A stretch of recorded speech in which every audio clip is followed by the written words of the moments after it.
Itu upaya-upaya damai, upaya-upaya pendekatan ke ID, terutama ID Bali sudah kami lakukan, dan karena memang harapan kami adalah begini Pak, ini soal persepsi menurut saya.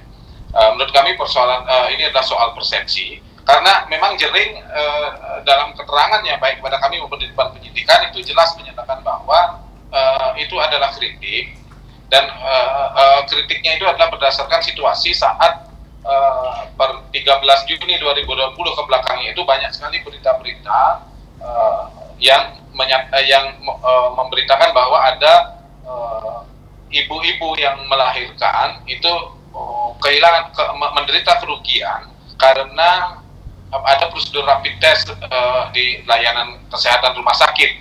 Nah, sementara pada waktu itu Perhimpunan Rumah Sakit Indonesia per 14 April 2020 itu sudah mengeluarkan surat agar rapid test jangan dijadikan layanan kesehatan. Tapi prakteknya itu kan terjadi. Nah, itu yang dikritik oleh Jering, karena bagi Jering ibu-ibu yang melahirkan itu kan hidup dan mati, seharusnya itu menjadi priority untuk mendapatkan penanganan. Tapi dalam berita-berita yang muncul di media, ada ibu-ibu yang tidak bisa melahirkan karena tidak bisa bayar rapid test, bahkan melahirkan di depan rumah sakit, ada yang bayi meninggal karena ada prosedur rapid test, begitu.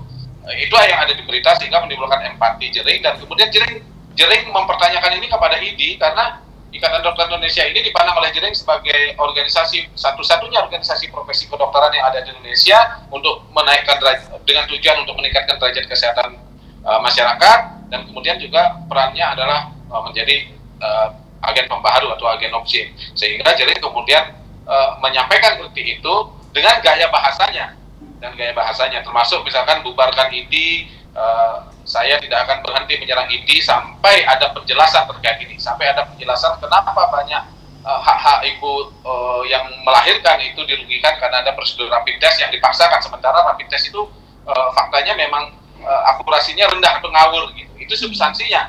Cuman dengan gaya bahasa seorang Jering yang musisi yang punya keseharian dengan diksi-diksi yang dia ada di kalangannya, kemudian seperti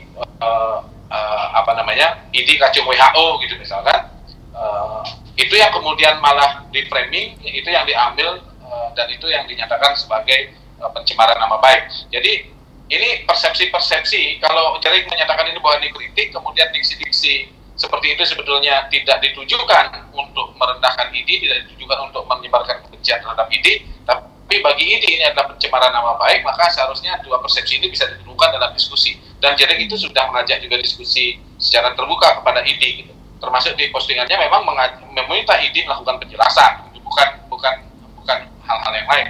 Nah, untuk itulah kemudian ketika ID memilih menggunakan hak hukumnya untuk melaporkan ini secara pidana, kemudian kami tentu melakukan pendekatan karena bagi kami hukum pidana itu adalah ultimum remedium atau langkah terakhir seharusnya ketika diskusi itu tidak selesai dengan persepsi masing-masing. Karena pemaknaan itu mestinya dalam diskusi. Kami kemudian melakukan pendekatan bertemu dengan Ketua ID Bali, tapi Ketua ID Bali dalam kesempatan itu ketika bertemu memang menyatakan secara organisasi belum bisa mencabut laporan, ya, kasus diteruskan, walaupun mereka paham bahwa mereka juga menyatakan ini bukan personal, ini adalah urusan organisasi. Jadi memang belum ketemu titik temunya, Mbak.